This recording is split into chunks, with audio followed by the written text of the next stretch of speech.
Yeah, well, I guess thanks. Oh, well, you're welcome. I don't know what for, but okay. That's a good way to start. I think that's how me and Pat were talking before. You're a big part of what we did. You know, we had an HVAC company that we thought was awesome, but you know, it was struggling way more than we knew. And we found CEO Warrior and you. So thank you. Yeah, even after you dragged your feet at the beginning, that was awesome. We dragged our feet like crazy, bro. I was actually literally here on a phone call with you out front. This is the old HVAC office. And you were telling me I had to go to flat rate pricing. And I thought there was no way I was ever going to flat rate pricing. It was all time and material, and that was the only way to do it. And I didn't understand that shit. That's crazy. Yeah, How it all often makes is that? sense. One little thing you needed, right? Yeah, I can't see your eyes, bro. I know, That's it's going to crazy. fuck me up. You got to figure this shit out. Yeah, all right. You guys will be good. All right, I'm gonna keep going with the thank you. So, yeah, man, I don't know. Like forward? I'm sure you know. Are you okay with that? Yeah. Oh, okay. Yeah, I'm totally cool. Because then if you do that, I can at least see your eyeball. There you go. You're good now. There you go. You can look me in the eye. I'm sure you know, but I don't know how much you realize how far and wide your tentacles go with, like, man, once we were able to exit and everything we learned from you and the mentorship and you picking up the phone all the time and the level 5 texts. It's like, dude, it changed my life, Ed's life, our wives' lives, our kids' lives, our extended family's lives, our company, all the team members on our company. Like when Ed first hired me, he hired me at $1,000 a week in 2016. $52,000, come on board. Okay, cool. There's probably 15 people in the company that make at least double that right now. Yeah, it's So it went from like, I was the biggest hire, come on, let's do this, to there's just a ton of people have better lives. Yeah, it's pretty awesome. Yeah. I talked to a guy yesterday who's making between $200,000 and $300,000 at the wire this year. Yeah, it's really awesome. Yeah, so I go back, like when you guys tell me these stories, I kind of think about like my journey, right, in the trades. You guys know I'm automotive from my beginnings in New Jersey, and then, you know, managing the fleet for Gold Medal Service, and then being able, you know, Mike and Rob asking me to come aboard and have the conversation with them. Move forward. Okay. yeah, So- this little angle, it sucks, Mike. We're working. That's better. You can still talk to me. Okay, cool. So I think for me, like I go back to the vision that Mike and Rob had built at Gold Medal, and man, I fell in love with it. And so I think that's what happens. You got those key employees, 10, 12, whoever they might be, you know, they believe in you guys. And so I was fortunate working for Mike, working for Rob. Those guys believed in me. They gave me opportunity, and that's really all. You know, good people only need opportunity.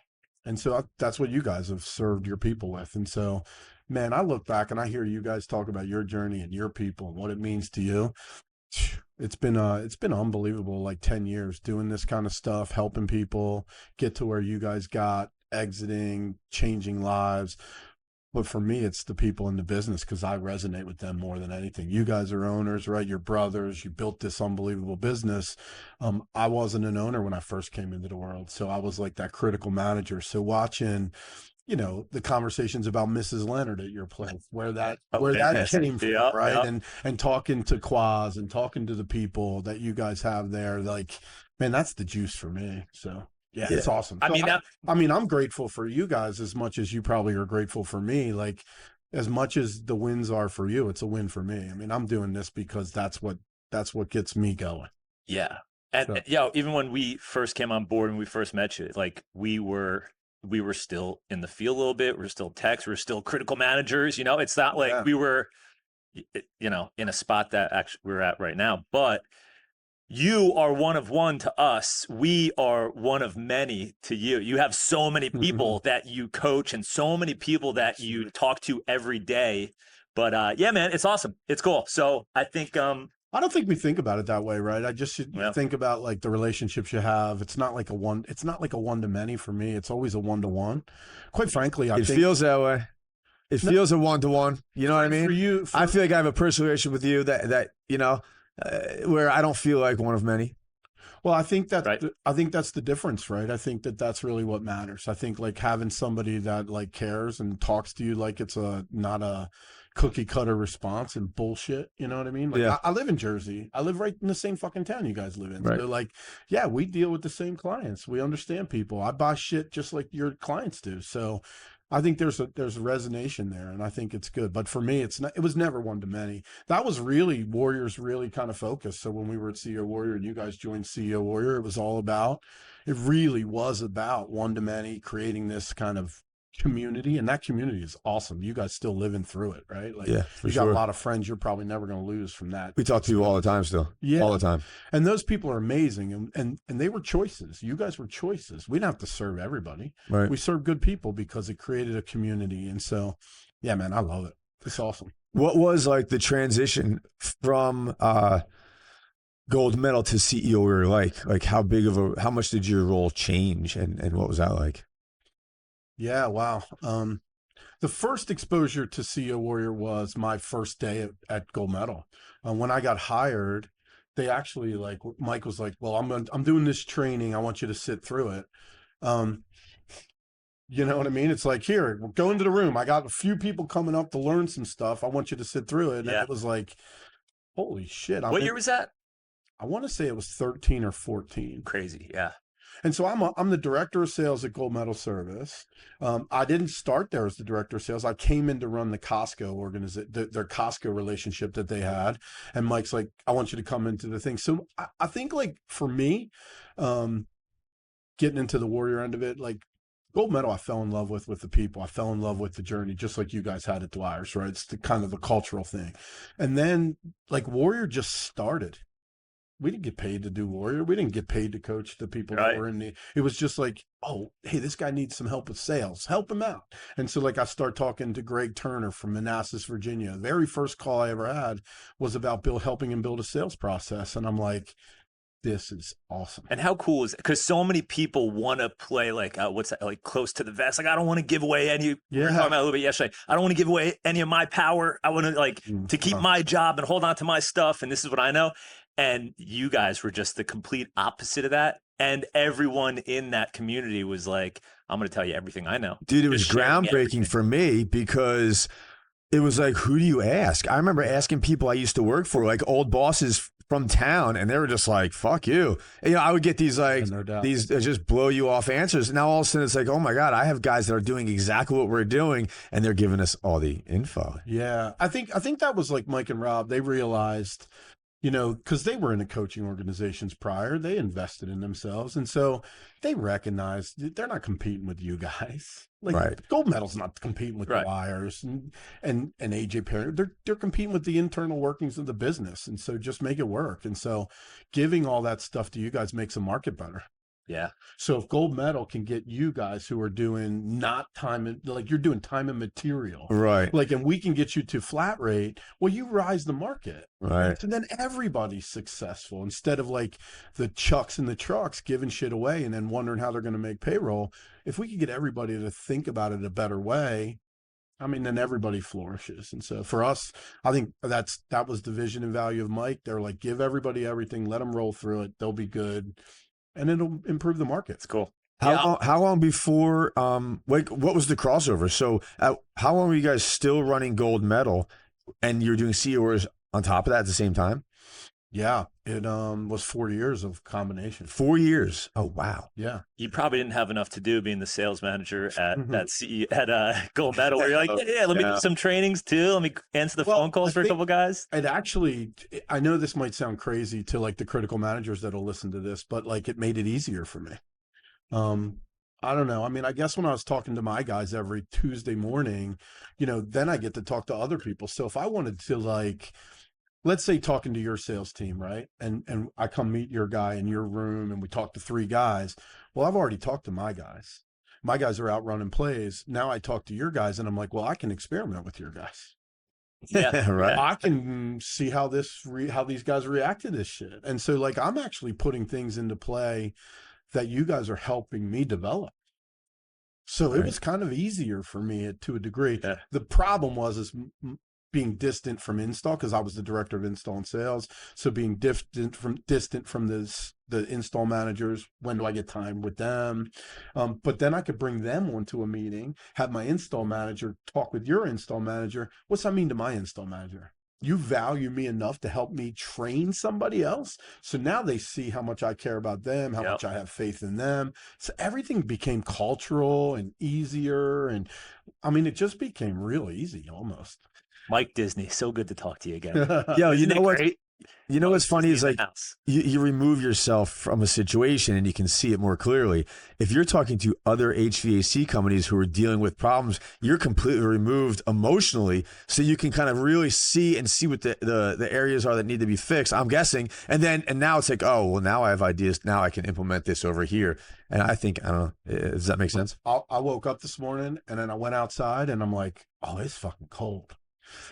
5 years ago, I'd have known exactly what the temperature would have been every hour. Right. I would have been, does everybody have sand and salt in their truck? How nice is that? I don't have to worry about that shit. Dude, the cool thing is when it's like 70 out and it's beautiful, now we can be like, oh, it's nice out. It used to be like, shit, it's fucking 70. This is horrible. All we need, it had to be 10 degrees or 95 degrees or we're. Yeah, you guys are surfers. You're fighting with your mindset. You're like, we want great weather to go surfing, and then we need bad weather for work. So, yeah, I mean, I think that's it, right? Being removed, no emotion. I had a client this morning who's getting sued, and he's incredibly emotional about it. I'm like, dude, relax. Stop. Yeah. You don't have to worry about this. You got 30 days to respond. Get it to a lawyer. Let's get some insight. Let's see how we can attach it, and we go after it. Those things happen. Yeah. And I don't have to worry about it because I'm removed, like you said, from it. Well, the fact that you're removed from it, you don't have to worry about it, and you can talk him through rationally. And I'll be clearer about that's a big deal. Yeah, the accountability of where we're going, our desired outcome, what we want to get out of it. It's easier to be more focused on that shit. I was going to bring up your post from last night. I was still up. Yeah. You posted maybe like around midnight? Yeah. So I was reading some of the stuff that I'd done at Warrior. Actually, it's where it came from. I was doing the EQ. You probably were at the event when we talked about, emotional intelligence and all that stuff. So I was just kind of doing that. I've been trying to write those blogs. It's tough to get in the groove. So I got to get myself back in the groove. So I'm just telling myself, create a graphic every day with AI and then write something relevant to the graphic. And that's what I've been doing. Was that off of AI, that graphic? Because it was somebody sent me that graphic, and I really love that one because it takes two hardcore emotions and then gives you the brilliance out of it. Like how do they create something? Like a Venn diagram. Yeah, it's really awesome. Yeah. So I just posted that. I'm trying to do more of that to create value for people that watch stuff. I saw it and I was like, oh, where's he at right now? Who's he coaching about this stuff? Where like he's doing a deep dive. But you've always been like that. Harvard Business Review and all those books. Yeah, well, you guys are one of the companies that bought those things up. Yeah. Those things are great, right? Yeah. Oh, dude, I was reading them like crazy, and that was how practical are they? And the cool thing is like, you get a Harvard Business Review book, but it's 6 articles. So it's not like, I have to bang this book out. No, I have to read one article, and it changed a lot. Like on managing yourself was, dude, I bought little monkeys. Do you know? I bought little plush monkeys, and I was giving them to people. Like, because that's funny. The one main thing was when someone comes in, one of your managers comes in and drops a problem on you and walks out the door, and then you're holding the problem. Like that's not what it's supposed to be. So I explained to everybody, it's monkeys on your back. You got to send them out with the monkey. You gave the whole batch to me. You said when everybody walks in this room. Yeah, just hand the monkey back. Monkeys. Give the monkey, dude. Yeah, they were cool. You pressed them, they're like, they made a noise. That's where you guys probably went wrong at the beginning, where most guys do at the beginning. They take everybody's bullshit and then they go fix it for them instead of empower them to be better employees. Yeah, I mean that's most people's problems. That's the trick, right? Yeah, I mean, like, look, when I owned my auto center and my guy got caught up with a bad customer or a customer with unrealistic expectations, or they got a hard issue to deal with, they're riddled with emotion. They don't want to deal with that. They want an easy day. So they walk away from the problem. And if you're a shitty owner, you'll just go fix it. And if you're a great owner, you'll figure out the training mechanisms needed to not fucking involve you on everything. You can't be a babysitter in your business. Yeah. No. I remember telling one guy specifically, I said, don't come to me with a problem unless you have 3 solutions. Yeah, it's good. You know what they do? They come up with their 3 solutions. They don't even bring the problem to you, and they just fix it themselves. They already know it. If I have to come up with 3 answers, all right. Well, you guys have heard me tell the story. On Saturday at Gold Medal, I'm every once in a while, I'm the director that's there for coverage. The electrical guys are calling me for what they should do in the house. know what the fuck they should do in the house. I'm not a household electrician. Right. You want to tell me how to do the electrical in a car? I'll help you. But in a house, I understand basics. I can sell stuff, but they're the experts. So I just say, well, what do you think we should do? Right. And then they just tell you, and you're like, sounds like a plan. We're doing that. Yeah. And then they Go with do it. I just think that a lot of people today, they just need somebody to tell them, you're right, go do it. Let's see what happens. Yeah. So they also need to know that they can make a decision on their own. And people were worried, I don't want to make the wrong decision. But if you're telling them, hey, you come up with 3 answers, come back to me. And they're like, well, then I'm just going to answer it myself. Well, that's it. And then if they fuck something up too, don't scold them. Be like, all right, well, what do you think went wrong and how do we fix it next time? Not like, what Yeah. the? Do you remember the story I used to tell people when they really fucked up and they were upset about it? No. So I used to work for a guy named Pat Kerwin, HVAC guy. He was the best. He sent me up to maybe Granger in his pickup truck to pick up a South fan. Plainfield. No, the one up here. Okay. Granger up in like Red Bank sort of area. Yeah, okay. I know what you're talking about. So I had to pick up what are the fans called that go on the roofs for exhaust? A big exhaust fan. Mm-hmm. So I put it in his pickup truck, upside down. It's a cup. And I don't know if I just didn't strap it down or what. It was just an attic fan? It was it was like an exhaust fan for a restaurant. A big ass. Yeah, dude. you take out a truck behind Let me tell you, bro. I'm flying down the parkway. I look back and I'm doing maybe 65, 70. I'm not a fast driver. 65, 70. I'm not a fast driver, thank God, but I'm probably in like the middle lane. And I look behind me, bro, and it's in a million pieces on the parkway with cars swerving. Just the boxes broke open. I don't know if I didn't strap it or what. It goes flying out. So I took it. I backed up. I got it all in the truck. It was bent. I went in the back, brought it back. He's like pissed. I got on the phone with Green Heck, maybe. That was the company that made it. I got all the replacement parts. I got it all fixed out. But I fixed it. But the point was, that's a big screw up. Yeah. And, it happens. We all make mistakes. And I used to tell that story. Don't worry about it. How did he handle it?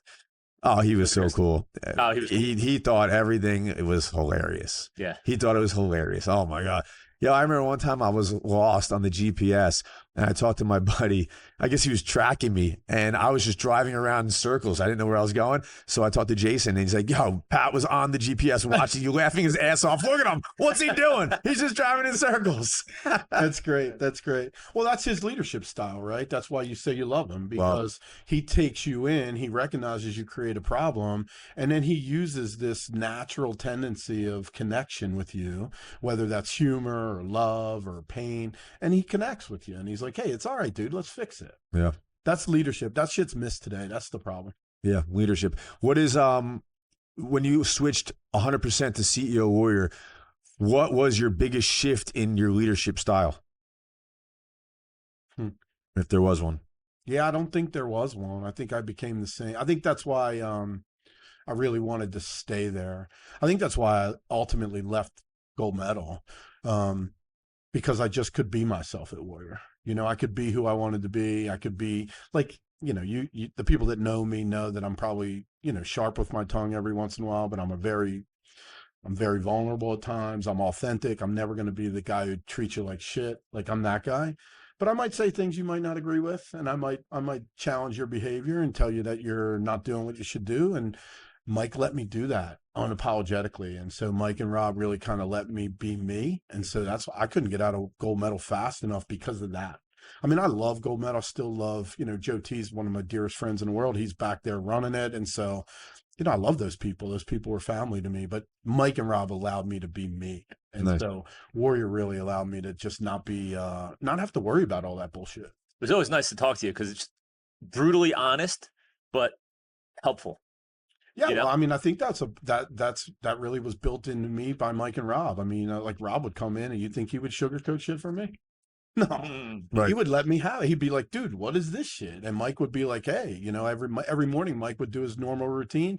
And for some reason, we'd always end up in my office, me, him, and the directors. And it was always about stuff we needed to do. So that just translates, man. Awesome. So my people received the same thing I received. So it's the way it works. What's life looking like now? It's great. I left Warrior. Get up on that mic. Love that mic. Love it. Love the one you're with. Yeah, there you go. So for me, I left Warrior just for some differences of opinion on a bunch of different things. I didn't really agree with where they wanted to go, and you guys could probably understand that. They were acquired by PE, and so, when PE takes it, they run with it the way they run and won with it. I gave them 3 great years of my life after Mike and Rob exited, and so I feel like I did everything I could do for the clients, and my expiration date hit, and so took 2 years off of coaching.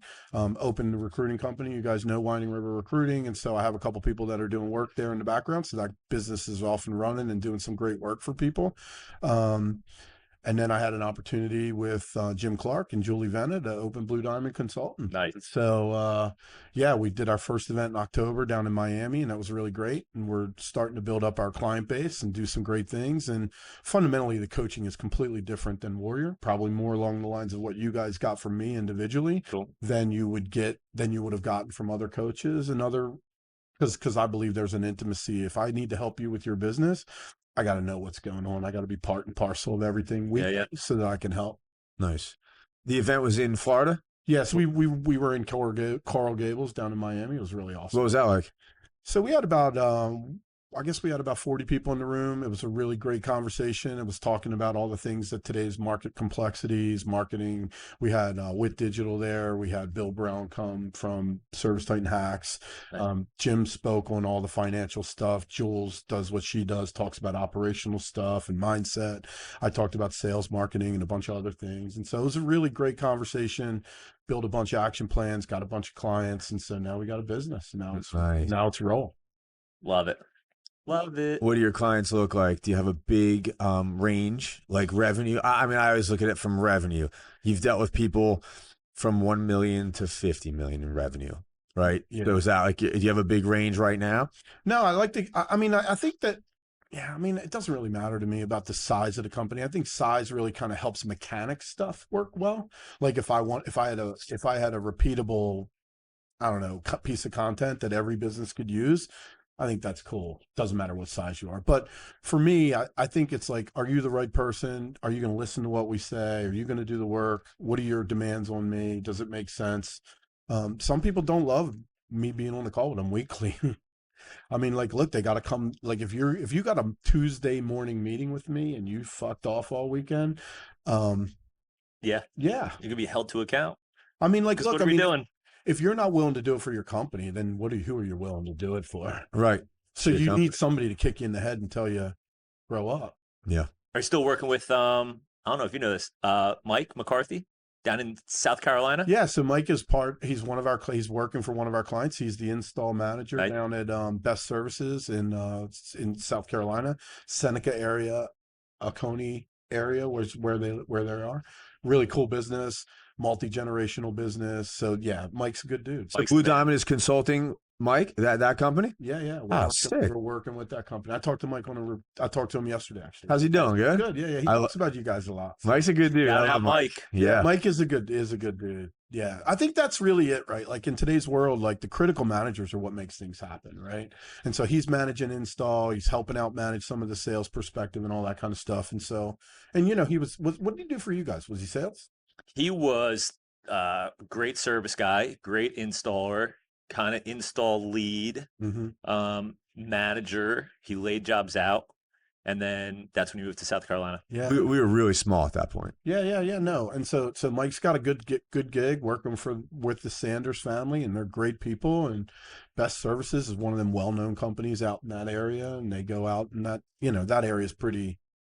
The southern area. It's a little different than where we are. Right? Yeah. And so, I like Mike. I like working with him on a lot. And his boss, Josh, is awesome. I love Josh. And what's his role down there?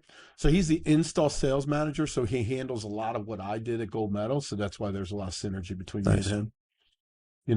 I'm texting him right now. Oh my God, dude. All about your downfalls and all your failures. Oh, so I hear about him a lot. We had many. There was many. That's how you learn. That's how I know you say it doesn't matter how you just need a certain kind of person. It doesn't matter what their revenue is, but what is the biggest difference you see in somebody that is maybe stuck at sub 1 million in revenue, and then somebody that's doing north of 20? Is it? What is it? Is it skill set? Is it mindset? Is there one major thing or shift? No, I don't think it's skill set, because you could go out and find a dipshit running a $50 million company, and you can go find somebody who's at 500 grand, and you're like, what are you doing? You're brilliant. Why are you here? It's choices. Suffering's a choice. These guys that want to sit in a truck and deal with the bullshit and think they're the only one who can fix a problem, well, you're always going to be in a truck. So if you don't want to get over yourself and change things, then you're relegated to what it ends up with you. I mean, I've talked to you about that a million times, right? Suffering is a choice. I love that. What the hell? That's it. You pay or you pay now or you pay later, right? But you could just suffer and sit there, or you can suffer through building and kicking ass. Well, you've heard it said before, right? I think Alex Hermosi says choose your pain, right? So you can go to the gym, work out, get in shape, or you can suffer with all kind of health consequences down the road. What do you now or pay later? So you got choices. And same thing with a business owner, an entrepreneur. Get working on your business or get out of the way. Let's switch gears. Yeah, let's do it. How's the boat? Boat's good. Yeah. You're going right to the boat. Go to the boat for a minute. It's on dry dock. Yeah. We could talk about business for days. It's December. Yeah, boat's up. It's cold out. It's been good. Yeah.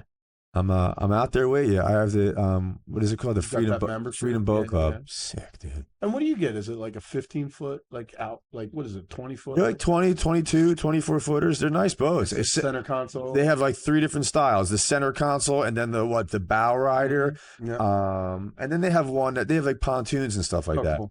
But man, with 3 kids, it's great. We book it. We walk on the boat. We all get on. We drive away. We do whatever we want. Take it for half a day or a full day or a couple hours. Sometimes I'll just take Eddie and Lucy to go fish, and then we drive back to the dock. We tip the guy $20, and we walk away. It's great. Yeah, we walk away. And then there I am scrubbing and spraying and whacking. My son does not like boats. Oh, well, dude, the last time we went out, was there a hurricane coming? It was windy. The current was crazy. Horrible. It was out like late August or something. There was one day it was real bad, and it was like on its way, the storm. So we thought we were good. We went out. First of all, yeah, I have video of the inlet that day when it was like all gnarly. Dude, it was nuts. It must have been a day or two before. It wasn't even that day. It was like a day or two before. It was just windy enough. We drove out on a pontoon. And then all of a sudden we're like taking on water, and it was just Where were you, in the ocean? No, we were down in like the barn. We were in the Barnegat Bay, dude. As long as you weren't. We just pulled out. Pontoon. We just pulled out of the marina into the Barnegat Bay, and it was my family and his family. Like, all right, he's gonna take us out. Let's go, dude. It was. I thought we were going under for real. I was like, all right, I got my phone. I got to hold my phone up. Everyone's got life jackets on. All right, what are we doing? Bro, we were not going under. It was not going down. The best part is you're in the Barnegat Bay, like 6 feet over there. It's 3 feet. It was 3 feet deep, and we could have walked to the. Yeah, right. Just jump out. Stand up. So they have the opening in the front, and so we went down because it was just a little, and a big wave came rushing through, and all the kids started screaming, crying. It was not funny. And then it was I got it. I just turned right around and went back in. They have those 2 bottom metal flotation things. Yeah. I thought they broke or got punctured. I was like, we're going down. No, it's all about the nightmare. He was driving. Yeah. No, there was nothing I could do, man. There was nothing I could do. For me, the next thing with the boat is really figure out where to fish and how to fish. Like, I try to act like I know what I'm doing. I don't know. Me and my son, we don't know what we're doing. So like, where do we go out in the ocean? Where do we hang out? How far do we go out? And like, look, I only got a little 23-foot boat. So some days going out deep is like, whoa. Dude, some days I'll check the waves. It'll be like 1 foot. And then we go, and sometimes we'll just go out. We hang in the bay, but we'll go out in the ocean, drive a mile out just for fun, come back. Dude, the last time it was like 1 foot. There was no waves. I mean, we surf, we follow that stuff. It was sketchy, bro. And everybody, and then my 5-year-old started screaming, and I'm like a little panicked. And when everybody starts screaming, I'm like, all right, we're okay.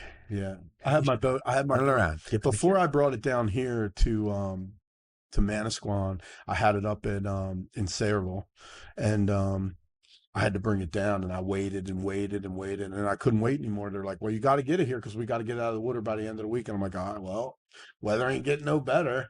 So it was like 4 to 6 seas coming down. That was a couple of years ago. Yeah. 6-foot seas coming down. Every time I hit it, it was like somebody throwing a bucket in my face. And it's all the way from the hook. So from the hook all the way down to the inlet. Crazy. It was horrible. Yeah. Just you, or do you have anybody with you? It was me and my son. We were so freaking miserable. Hilarious. It's horrible. Like, But, all right, we're doing You it. did it. That's it. Yeah. Survive that. Yeah. Yeah. No No, I problem. think You it's pull fine. in, you're like, it was fine. We're fine. We're here now. We'll get We're good. better with it. I got, got young ones now so we got some grandkids. So getting them on the boat, there's nothing better than that. No, Kids it's love fun. it. They do. You fished the river? Yeah. Yeah, You fluke in. fluke everywhere. I mean, And right by you is the croakers or spot. And it's fun. They're little fish, but you catch a bunch of them. where's that? Just you pull out and go left. Oh, Up like the river. Yeah, don't go too Well, that's where my house is. Yeah. Yeah. So my neighbors are right on the river there, further up. Okay. Right across the street from them. So, well, I live on. Yeah. You know where I live. Yeah. I'll go check that. Oh, We got special guests all the time. I don't understand why do people knock on this door? Who's I've driven by it. I've never seen anybody at it ever. Oh my god! All right, It's great. Diamond Coaching, Blue Diamond, baby. Blue Diamond Coaching. How's the surfboard stuff going? It's going good, dude. So I've made 4 surfboards now. That's great. Yeah, man. So the first one I made for myself. I'm sorry, 3. I'm working on the 4th. First one I made for myself. And you're mowing foam, So Yeah. like the problem with the first time is you don't want to. If you take too much foam out, you're screwed. So the first one's a little beefy, right? It's a little, I could have went thinner, but I surfed it and it rides really well. It's like a fish. So it's for I call it the Jersey Shore driver. So it's for like those 2 to 3 foot days in New Jersey when it's a little choppy. And you want to make around sections. I made like a quad, but I did the tinted resin, which was cool. So I tinted the resin blue. So then when I roll the fiberglass on and you start, laying, it looks really cool. But it didn't go solid blue. It looks tie-dyed. So I kind of like did something wrong. And it was really cool. I was like, oh, it's cool. So then I made one for my daughter and my son. And I got a lot better quick. Yeah. So I have a program. This dude right up here, he's in Manasquan, but he's like the supplier for the whole country, even the world. He happens to be 10 minutes from here, which is ridiculous. Doesn't even make sense. It's crazy. It's so, and I knew he was there for years, and I've wanted to do it since I was 12. So it's like you sell the business. What do you do? Well, you do the stuff you wanted to do when you were 12. That's it. Right? You can't get paid for it the way you got paid to do this. Right. So those next 2 boards, I took 2 styles of surfboards that I thought would be perfect for them. And I go into Brave New World, the surf shop, and they know me. They're real cool. I'm coming in with all my tools. I'm tracing boards, measuring, and they're like, dude, do it. They love it. You gotta do. So I go in there, I do that. I bring it back. I transfer it over.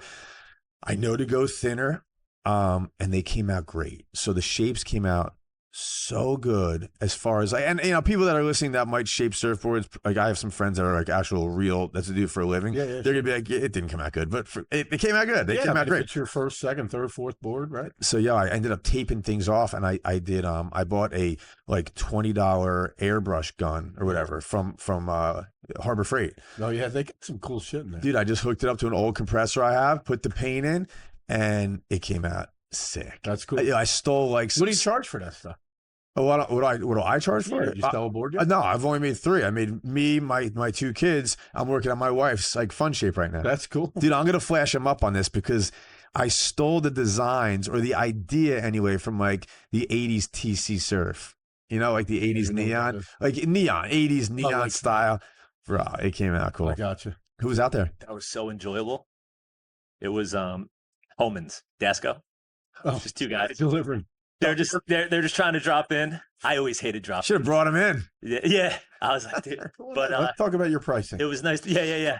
Right. It was nice to be like, no, you got to go out to Freehold. They're in Freehold now. You got to go talk to them there. Where are they in Freehold? I think off Industrial. It's on Industrial Way. It's right off of Vanderveer. Okay. I think it's like basically just like a big industrial park. Yeah. You got a nice spot over there. Why did they ultimately move there? Is it just better location away from CNC's area or what? No, I think just like a bigger. I mean, the warehouse is huge. Oh, it like, is. Whoa, there's a lot of space back there. Yeah, we had some parking issues, and our parking. And to be honest with you, like the town was kind of like, you're not really set up for this. Well, you had a right of use issue, I think, originally. Yeah. And then but the whole thing was like we kind of had them. We kept not kicking the can, but like we'd go address it, and then we put the ball back in their court, and then we wouldn't hear from them for like a year. And then you're like, cool. Yeah. We're waiting to hear from you. Yeah. You don't need the township attorney sending you a letter. No. Well, I mean, that's good, right? I mean, I think for you guys, that building was really healthy for you for a while. Yeah. I mean, and it's tough, right? Because Tom's got his business up top. You're in the back. It's hard to. It was cool. It made it more legit. Like it was nice in there. Yeah. You know, it was all set up. There's conference Makes it a real room. business. Yeah, yeah. Yeah. It's like all different little rooms that everyone can sit in. Because in our original shop, it was one room where we had like 8 people in it. It was this room. This was it. This is the Yeah. So this was your first place. Yeah. This is the first place. Because I always remember this place because you always had trucks parked here, but I never came here. Yeah. Oh, yeah. You never been here, huh? I was thinking about that. I mean, I've been by here a million times because you always had trucks parked. Well, we were here when we were CEO. Yeah. You just had the sign out there. Yeah, that was a big deal, man. I drove past and there's just a beat up little thing. I was like, "Ooh, that's for rent. That looks perfect." I called the guy, pulled in, parked on the side, called the number. He's like, "Oh, I'm meeting somebody Saturday at once." I was like, "Dude, how much is it?" I said, "I'll just pay you. I'll give you a check right now. I don't want to go in. I don't want to." He's like, "Well, I kind of got to meet the guy." I said, "All right, but just so you know, I want it, and I'll just write you a check today." We were out of my house still with like a storage unit, and that's great. He called. He's like, "Yeah." I said, He's like, "You want to see it?" I said, "Nope, I don't. I'm in. I just need to. I just want it." Yep. And then we built it all, and it was fun, man. Building walls and setting everything up. We got the windows done. And well, how many people get the highway exposure? How many people just? What an unbelievable spot! Crazy, it's an unbelievable spot. And you can't do anything else with this property. Nope. They're not going to let them put a like. There's no entrance. There's no entrance. You can't do anything else with this property. No, I was thinking about coming down that exit, but I went around the building.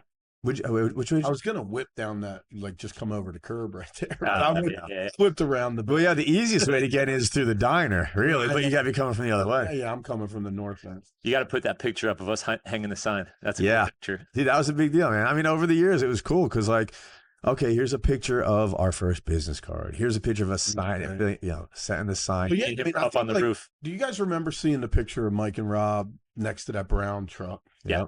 You guys visualize that? Absolutely. Picture? Yeah, man, like I always talked about that. You guys probably heard me talk about it. Like that, I never realized, all the years seeing that picture. And then when Mike and Rob exited Warrior and I looked at that picture, it was a different picture for me. It was like, man, that's where my fucking life started. Yeah. When those guys made the decision to do bigger things. Yeah, right. Because like I was just playing small ball in my business. Yeah. And then when I sold my businesses, it wasn't for multiples or like this fantastic exit. It's like, let's transfer this shit storm to you so I can get out of it. Right. Then I go to gold medal, and then that picture, meaningful, man. Like I look back at that and I'm like, their decision back that day was meaningful for me. So your decision to buy this place, how many guys at Dwyer's think about that? Yeah. Think about the moment you guys decided to make it a real business. Yeah, man. Because that's the part that you guys create for other people. The opportunities come from your entrepreneurial spirit. Dude, this thing with CEO Warrior. So I was like, I don't know what, 5 or 6 or 7 years in, I can't remember. And the company was doing so great. Everyone's like, dude, you have a great company. I see you guys. That's awesome. And even in the summer, it would be like Tuesday and my wife wasn't working. So we had it where, we looked at it and we were like, all right, the money you make is going to daycare. So either way, you don't need to be working. We need to get you home with the kids, whatever else. But then we got to a point where it was like Tuesday or Wednesday and she was at the beach in the middle of the day and I'd go there for a few hours. I'm like, this is great. Everything should be great. Why do I feel so stuck? Why does this not feel great? So I started Googling and Tony Robbins starts coming up. And then all of a sudden CEO Warrior comes up. But in his ad, he must have had something that said gold medal, because if it didn't say gold medal, I was so skeptical about everything back then. Sure. There's no way I was jumping on board with something like that. If they were in California, I didn't know who they were. But it was gold medal who was up the street and he sold for X million dollars. I was like, well, these guys are legit. And if he didn't start that, I don't think I would have found another coaching company. Isn't that crazy? Yeah, it is crazy. Because you're a big believer in coaching. I still have a coach. That's what I mean. Yeah. Like for you, how important is it now? Yep. It's everything. Yeah, that's really interesting. Yeah, no, Mike has a really great way of attracting people. His marketing style is really pretty awesome, especially for our world, the Northeast, where people need like some real raw, here it is, dude, take it to lead. Yeah. It. And so that's what you resonated with. You resonated with that. So how do you explain to people that never had a coach, and some people are like, whatever, and you have a guy who's in a truck with 2 or 3 people, how do you get that message across? Me. Yeah, because I have all these people that I've worked with over the years, and I go, hey, Steve Dario, you want to get on the phone with somebody? Talk to them about me. Right. Just, I don't need you to tell them what I do. Just talk to them about me. Right. I say, hey, you want to know about me? Talk to Ed Dwyer. Talk to Pat Dwyer. You want to know about me? Talk to Mandy Hagan. You want to know about me? You want to know about where I'm going to provide you support and intensity? Talk to the people that have experience with me. And if I can give you that, why would you ever say no to me? Yeah, that makes sense. I'd be ranting and raving. I mean, like, think about it. Like, if I put Vince on the phone with you and you talk to Vince, what are you going to think of me? Yeah. How's Vince doing? He's great. He's Yeah. down in Florida doing his thing. I think he's starting a new door business. And like, Oh, yeah? you know, Oh, he's in Florida now? Yeah, I don't know if he's there full time. Oh, I don't okay. know the full throw on it, but he's starting a business down there. Nice. Yeah, Because he had a garage door like manufacturing, not manufacturing. wholesale, yeah. wholesale in Kentucky. He still has that there, I believe. I don't know the intricacies of it, but Yeah. you know, the trade business went. James stayed behind. So yeah, I mean, like, look, I've been through that on how many people at this point, right? So he exited and he's starting another one. Yeah. Nice. Yeah. What, he's like 5 years out, or is that if it's not compete, or it doesn't matter? He's out of state. Well, I think it was, I think it's probably a regional thing where he's down in Florida. It's not affecting the Kentucky market. He Right. still kept the wholesale division there anyway. So I saw a picture of him on Facebook a couple months ago. You're all strapped, jacked. ready. Yeah, really? I was like, oh shit, let's He's go. he's one of those guys where like, you know, he started really working on his health, and then I kind of like, and you know, actually, let's go back. Warrior kind of produced that for a lot of us. Yeah. Right. Like, Yeah, what was it? The five to stay alive or 4 something? or 5. Yeah. And so we did that. We played around with it. For me, work was awesome, but the intensity in which I brought to that work and the amount of clients that I had didn't allow me to really worry about my health. Yeah, not even You know, worry about it. Eating fucking Wendy's all day long, and then Right. like getting home and eating 10 o'clock at night and not giving a shit, drinking a pint of bourbon to go to sleep at night and shit like that. Yeah. Just I mean, like, turn off the brain a little bit. just like relax and Well, dude, my main dumb thing it was down. Yeah. I was like not eating. And I think I was like, oh, I'm going to intermittent fast, but I'm going to pound black coffee all day and work till 10 o'clock at night. That's not good, bro. That screws you up, you know? So When I was at Warrior, I was banging out like 30 cups of coffee a day. Yeah, and you're dude. like, this is really bad. yeah, I love it. Dude, but I'm getting a lot of shit Yeah. done, but I get so much shit done. And yeah, I remember people, my mom or everybody, how do you why are you doing, why are you getting so big? I said, I don't know, I'm just pounding coffee and banging stuff out. Right. I'm not doing nothing. I just Yeah. I'm talking to people. I gotta I used to tell people I meditate just to combat my caffeine intake. Well, I tell you what, like when I left Warrior, I made a commitment to do whatever it takes to stay healthy. So for me, I'll imagine it'll manifest into something different, but I'm walking. So I don't walk less than 4 miles. I probably don't walk over 10 every day. every day. That's been going on for a long time. 2 years. Yeah. It's You awesome. still post at all?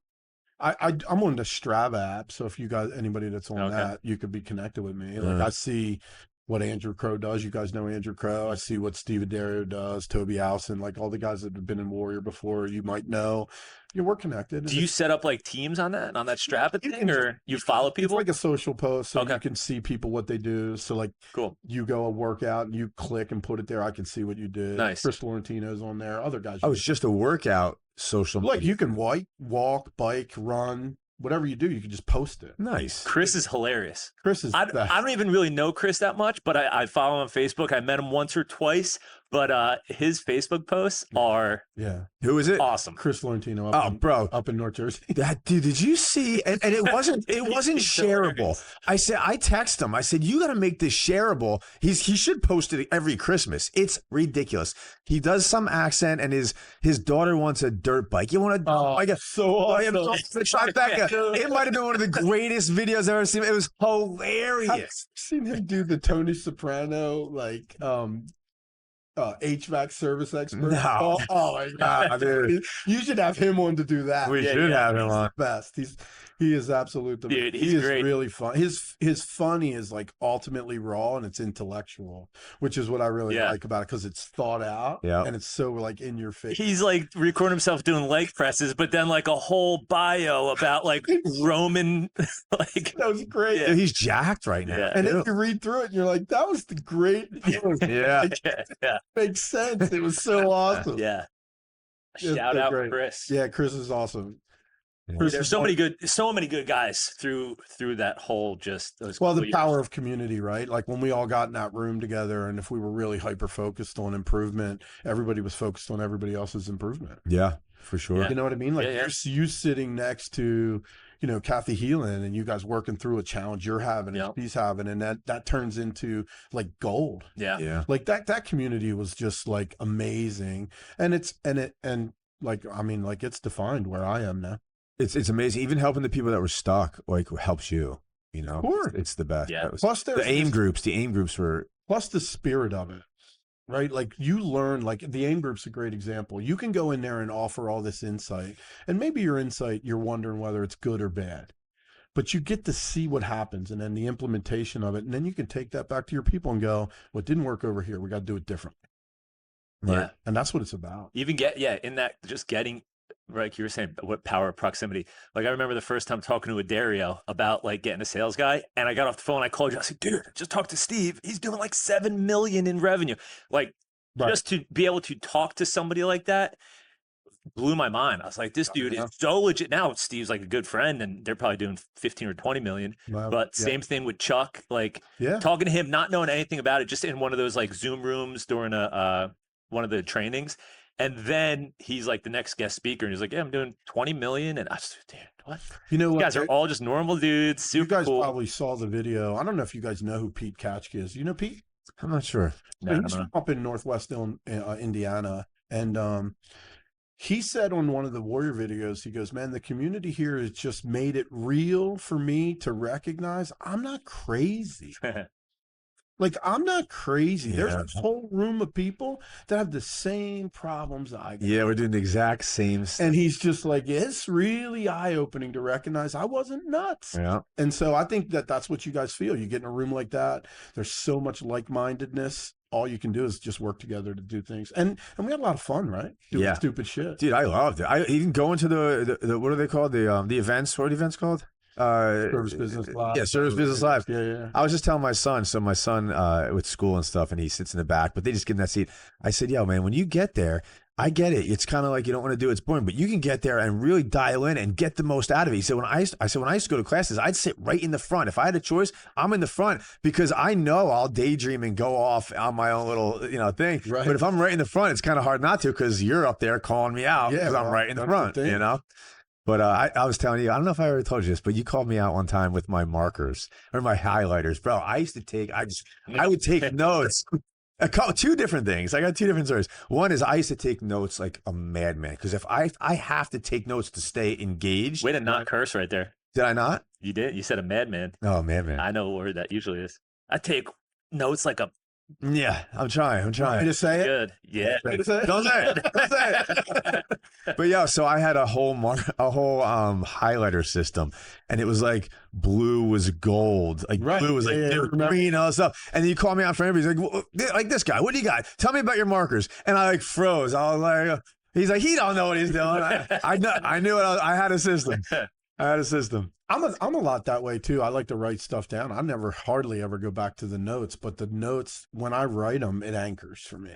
Yeah. And I start to realize the concept, and the concept finds its home. It anchors it. Writing it anchors it. Yeah. But the cool thing is now I can go back and read them and go, oh, well, there's definitely some ideas here. I've gotten a lot of big takeaways from Mike A, as you guys have too, along the way. And the biggest one for me is like, I don't love to sit, and you guys read books. We've talked about different books that we read, and we offer some of that back and forth. Reading it to revelation and then going back to it, like reading it till there's an action plan, and then moving away, doing the action plan, and coming back to it. That's probably one of the greatest lessons, because I didn't really love to sit and grind out 3 days of reading a book or 2 days of reading a book. I don't have time for audiobooks. When I walk, I'd rather be dumbed down with I won't say it this way, a shitty podcast, not a, you know what I mean? Yeah. I listen to a ton of podcasts, but I want that to be like my time. Like it's not a lot of thinking, not a lot of strategy. I want empty space. That's cool. Make me feel good. Yeah. But like when I'm reading a book, like I'm reading till I get something, and then I take that something, and then I go, and then with today, with like learning models and stuff, you could take all that shit you learn, throw it in there, and get amazing strategy out of it. And so I've been trying to do a lot more of that lately, and it's been pretty good. Yeah, read to revelation was probably one of the coolest things I've ever heard. Yeah. Because you get all excited, but then you're like, but I'm going to finish the chapter. Like, why? Just go act on this. Take action on what you just learned. Well, like, just think about it. You read through a book that's a an educational book that helps you with some business strategy, and you read through this great thing, you're like, oh my God, I want to do that. Then you read 12 more chapters, you forgot that. Yeah. And then you're like, fuck. What am I doing? I'm just reading to read. Yeah. Right.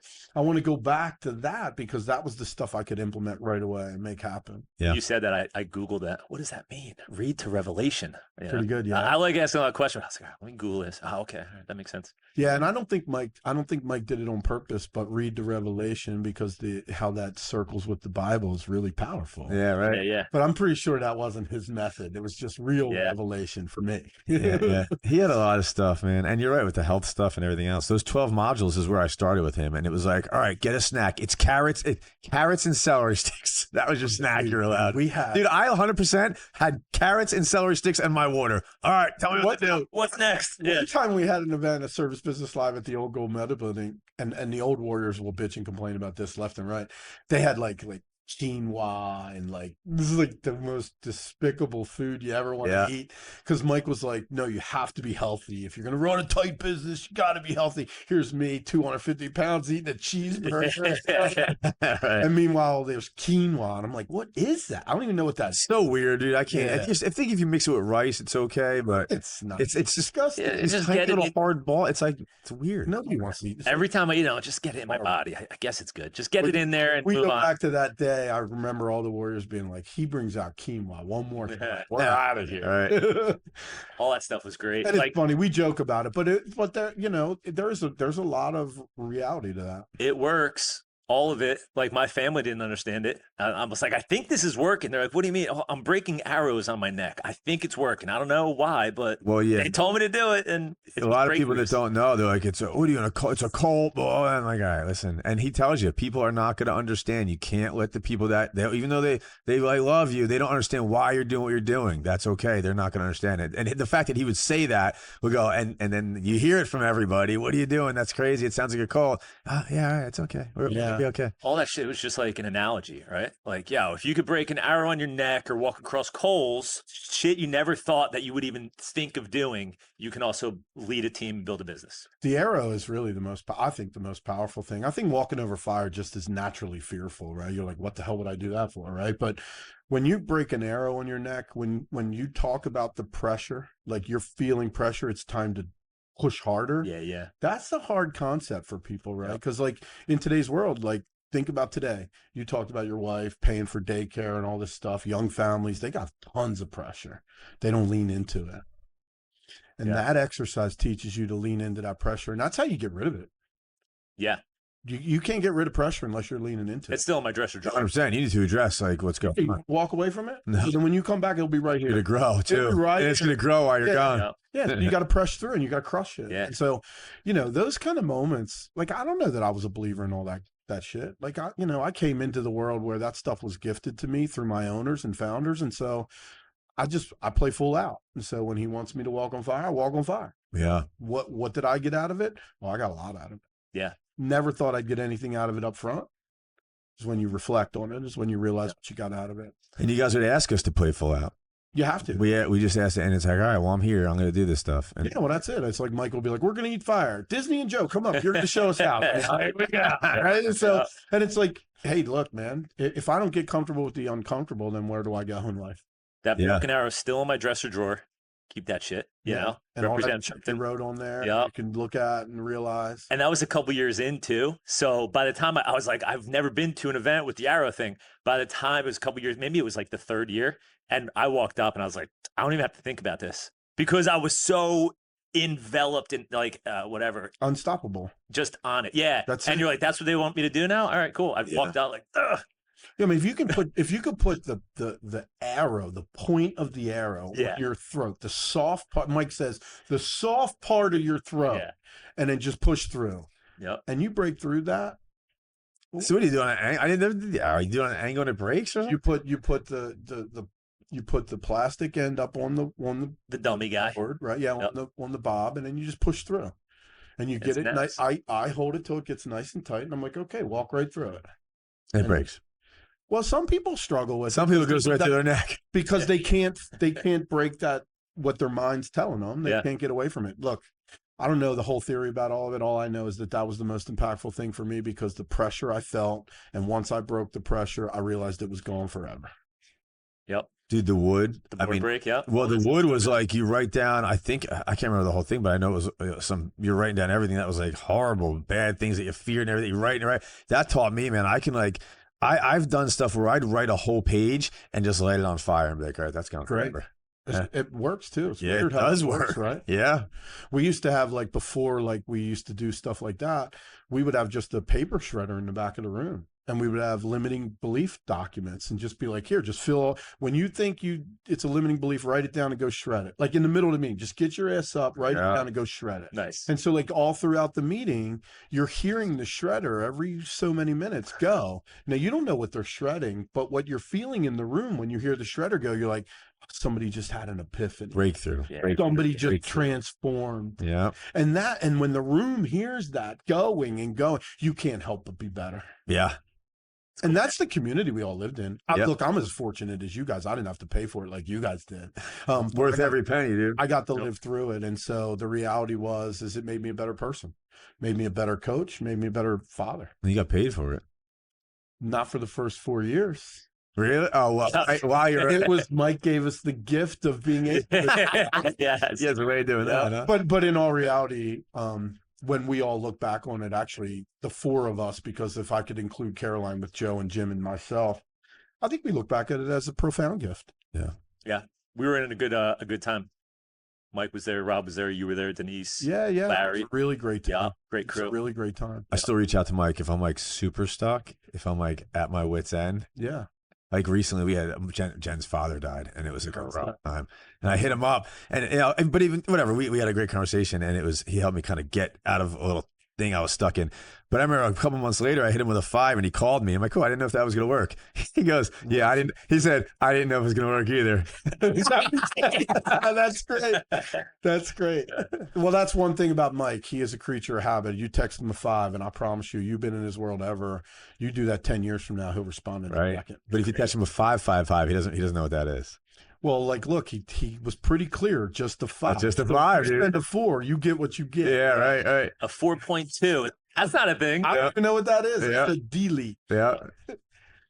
And I think that's really it. Like, the communication of it. It was great. We had a lot of fun there, no? Yeah. For sure. Dude, changed my life for sure. Yeah. Awesome. So what like coming out of that, what kind of runway do you have now going forward? Like, what are you looking forward to? Like where you're at with Blue Diamond Consultants? Man, just like, do you have a, 90-day plan? What's 3 your to core 5 year mission? goal? Yeah. So our focus is like, look, most of the business owners today, they want to find an exit plan. They need a strategy for it. We would love, and you asked the question earlier, Ed, about what's your perfect company. I mean, like, look, we have a design on that, what it could be, right? Are you 2 million to 25 million, we can help, right? That's it. If you want to build an exit plan, if you want to improve some of your operations, if you want to have a deeper look into Service Titan, just general improvement, we want to participate. But are you a fit with us? Does our personality match yours? Are we going to work together comfortably? It's like hiring somebody. If you don't like the way they look, you can't hire them. You're not going to want to train them. And so what we do at Blue Diamond, we get up, we give you the first 2 calls free. You get to see us, hear our expertise, what we talk about. We give you a list of things to bring to that meeting. And then after that, you got a choice. You could join into a 6-month commitment. And then after that, well, we're going to change your business. That we'll just talk about what that looks like after that. Do you guys do weekly Zoom calls, monthly? Is there anything? Yeah, that's for like, us, it's intimacy. So you're going to get at least 2 of us, maybe 3 of us weekly. Cool. Is that in a big group or one-on-one? Or? That's one-on-one, Cool. always one-on-one. Cool. That's why we can't have 300 clients. It's never going to happen that way. So for us, there's a certain cost factor to it. Yeah. But in all reality, like, look, I mean, in the world of home service business today, you spend $5,000 or $2,000 or $1,000, you better get a return. And that's all it is. Just get the return and make sure it keeps coming. Our job is to just create sustainable improvement every week. And you can't do that without a plan. Yeah. And you guys know, you were one to many, right? So, but how many times did you talk to me? 4 times a month, 5 times a month, 8 times a month? Yep. Right? You can't do coaching today one to many. And so if I put 40 people in a room and only talk to them once a month, come on, man. Yeah, you need that. You need that one-on-one. Who's looking at their material? Who's looking at their labor percent? Who's looking at their spiffs? And who's telling them how to do commissions differently? And your marketing plan sucks. And somebody's got to get in there and like work with these people. And if you're a coach and you're seeing your client once a month and it's an hour a month, give me a break. You're not coaching them, right? Yeah. You're what are you giving them? Positive energy, smacking them on the ass? What are you really working on in an hour a month? What is the man? Positive energy lasts about 20 minutes anyway. It's like motivation. It's dead. It doesn't work. Can I pronounce this word right? Differentiator. What I lost my train of thought. What's the biggest differentiator between like a company that does 1 million and 20 million? Yeah, not even like as the leader, as the owner. What do you think? Because I don't know. I feel like some people are very loosey goosey, just being in all these different groups and talking to so many people. There's some people that are just super loose, and there's some people that are like all in. What do you think what's the driver? It's their plan. It's their desired outcome. It's their focus. Yeah. Right. So like if you guys had a design on some things, maybe you didn't know when, maybe you didn't know the volume, but you knew there was going to be an exit someday. Did you not? We didn't know that till we met you guys. So we were actually in meetings going, wait, what? They sold for what? Right. That's an option? No, I don't think we knew that. We were 6 months in. It was that December when we signed up in July or whatever. And then we were in that end of the year meeting with everybody. We're like, whoa. Because they're like, oh, we had 10 exits this year amongst everybody. Right. And we're like, what? That's a thing? So then we made a 3-year plan to exit. And we exited 1 month early for 10% more than we had written down. That's a pretty good plan. There was like 4 numbers written right here. Nobody knew what it meant. That's 3 years later it happened. Well, I mean, I think the big difference between you guys who actually realize that dream and the guys that don't is a commitment to your desired outcome. And so you guys writing it on the wall is a start. You guys have it anchored. It's there. It's written. Yeah. Optimization. Now it becomes real. If it's written, now you just got to go do the work. Yep. So what's your commitment to the work? Like, look, we laugh about Mrs. Leonard, but we can talk about Connor. He's probably going to hear this at some point, right? Like that one day he gets caught up in not running the play and not treating Mrs. Leonard like, we expect the clients to be treated each and every time. We can't walk away from that. Yep. We got to pull that shit out. Connor, come here. Mrs. Leonard, what the fuck? You didn't offer options. How can that happen? And like he laughs about it today. It's hilarious. I'll bet you he'd laugh about it today. And we called him out at Road Warrior and we called Miss Jones, Miss Leonard from now on. Yeah. That's what's so funny because it's always Mrs. Jones this, Mrs. Jones that. Is it still Mrs. Leonard? Well, it's hard. I'm so used to Miss Jones, but every once in a while I say Miss Leonard and I think of you guys. Right. But the reality is that's what's going on today. A lot of these service experts are not offering proper options. They're not doing so. Where's your dedication to your standard? Yeah. I knew what Dwyer stood for because I coached with you guys. I knew what you guys believed in, and you needed to let your whole entire organization know that, or we'd never got where you guys wanted to go. Which is another weird thing. It's like, oh, we're telling them the revenue. We're telling these numbers. That's crazy, right? That's crazy. You would think you can't because they wouldn't understand. But once you start telling them, then all of a sudden they're like, we gotta hit. Everyone was saying it was. They want to hit the goals too. You just have to remember they don't understand it like you do, so it's your intensity around it that matters. How you visualize it, how you speak to it, what that is. So they're never going to understand it because they don't understand the risk profile you live under as an owner. They're not going to understand transition. They don't understand. Like they don't understand gross profit, gross margin like you do. Right. It's a form of percentage, but like when they start understanding that, then things really start magically moving in your business. I had a great meeting one time with our CSRs, and I was like, all right, huddle up, everybody. Let's talk about this. Instead of just going right into the process, make sure you do this. I was like, what do you think we spend each month on advertising? Or I said, I think each year on advertising. And someone was like, oh, $5,000, $50, 10, 1,500. I said, we spent like 600,000 on advertising. Is that the number? That was like, I was just talking about 600,000. Everyone was like, what? I was like, divide that up by calls. It's $100 a call, 200 every time the phone rings. And they're like, okay, we're listening. So what do we got to do? And I was like, wow, that worked. Well, think about it. If they ever go to a service expert meeting like I do a lot, and I go, hey, everybody, how much does it cost to put you on the front porch of a house? Yeah. And you get numbers from like $10 to a few hundred. And you're like, yeah, well, it's a few hundred every time. Yeah. They don't understand that. No. Yeah. I mean, they don't understand it. So when they know it, they start working towards your goals. It's like count the steps that you walk up to get to the front door, and just every step you could just say it's about $100 each step. All right, 100, 200, 300, $400 to get here. Well, that's the thing, man. You go into a house, it costs us 300 to get there, and you don't offer options. Right. You don't say hello. You don't ask for the ability to walk through the house. You don't ask to go look at other things. Yeah. You don't go to the panel if you're an electrician. Yep. You don't go to the thermostat if you're an HVAC guy. You don't go to the water meter if you're a plumber. So funny. You don't ask Mrs. Jones if Like, she wants coffee on the way? Yeah, right. Well, yeah. The best. If By the you way, buy her coffee, what's she gonna do? Say no to you? Right. Offer a faucet? yeah, the best thing ever with Mike and some of these, you mentioned Connor and Mike and Shannon and Kelly and a couple of our people. Like when we hired people, we said, sky's the limit. We're doing this. We're going to grow. You can grow with us.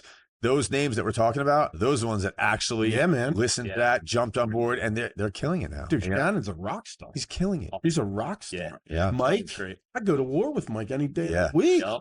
Oh, so Mike, the coffee thing. So we have a contest, and I said, all right, the first person to get the customer to say yes to a coffee gets a $50 gift card. I just wanted everybody to start asking and making sure you let's get a couple of the lines of the pre-call in. So he wins within like an hour. I go listen to the call. He goes, hey, Mrs. Jones, this is Mike from Dwyer. He goes through the whole script. He said, can I pick you up a coffee on the way? She goes, no, I'm good. He said, well, if you say yes, I get a $50 gift card. She goes, okay. He's no dummy. Yeah. Dude, he's brilliant. He's no dummy. He's brilliant. Well, it's like me. I never left a house or a consultation that they didn't know I had 4 kids. Yeah, right. You know what I mean? Like, Yep. I'm be crazy to not tell them that. I used to play people's pianos. Yeah. But because I wanted to. That's I was it. in the truck all day. They had a piano. I was learning piano. I said, do you mind if I play? They love that, right? Yeah. Oh, he's got talent, this Yeah. guy. Right. My wife's grandpa called in, had him come out, didn't tell him he was my wife's grandpa, and he sat down, drank a cup of coffee. He got on the piano, and then about 45 minutes in, it's my kid's great grandpa. It's my wife's grandpa. Right. So he pulls his computer over. He's like, this guy? And it's a picture of me on his computer. And it's like, what the hell is this? Yeah. Like, I just want to see how you were. Dude, I used to just How go you really hang were. out. I'm like, well, I don't want to be bored all day. I'm Right. at 7 houses a day. I would drink the coffee. I'll take that. Yep. Yeah. And that's Dale Carnegie too, right? Always say yes to whatever people's offering. Yeah. Coffee. Of course. Water. If you're fortunate enough for an Indian guy to ask you if you want tea, you better say yes. Yeah. That tea's great. I don't know what it is, but it's And fantastic. Yeah, no, I'll never say no to that stuff. I got another very important question for you. Uh-oh. It's crazy important. How do you feel about Pete Alonso? Yeah, I don't really know. I think it's a good step. I think it's nice to see him spend some cash, right? The O's spending some money. Yeah. See that, Ed? Yeah. Oh, I saw he was like visiting people in Florida. He went with the Orioles. Yeah, he signed. He's 5 years, 155 million. He's like 45 though, right? Yeah, but I mean, he brings, he's going to bring 40 homers. He's going to bring 100 RBIs. So you just add that to the mix, and that's a good bump, right? Yeah. I mean, I'm talking to 2 Cleveland Brown fans, so I mean, Not anymore. I left. I'm a Bucks fan. you should be a torn. Ravens fan. I'm a Browns fan, a Giants fan, and a Bucks fan. Jen's dad died. He was a Giants fan. So me and Eddie decided we're going to be Giants fans just because that whole Watson thing, that really threw us for a loop. But now that Sanders is it, I mean, I'm yelling and screaming at the TV the other day. Jen's like, I thought you were a Giants fan. I'm like, well, the Browns are on. It's a weird year. Weird year for the NFL. Yeah. Baker and the Bucks. All in. I'm all in on that. He's had a pretty good year, no? Yeah. Yeah. But they're the Bucks. The Bucks. You want to sign the table? Sure. Is that what I did? What time is it? Yeah. You're wrapping it up. No, well, I'm not wrapping it up, but let's get the Was that the dude who was here the other day? yeah, so we had James Avery on the other day. Chef James Avery from Hell's Kitchen.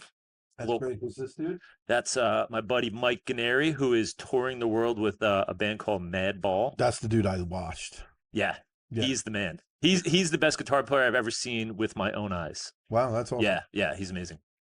Oh, yeah. We had Perfect one. Avery from Hell's Kitchen on yesterday. That's cool. Yeah. You were saying that. Dude, talking about all the same stuff. Is that down in AC?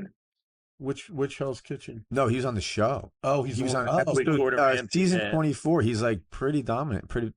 I don't watch that stuff. So I don't know. Yeah, I watched it because he was coming on. It was, No, that's and it was great. cool. Yeah, Yeah. that's cool.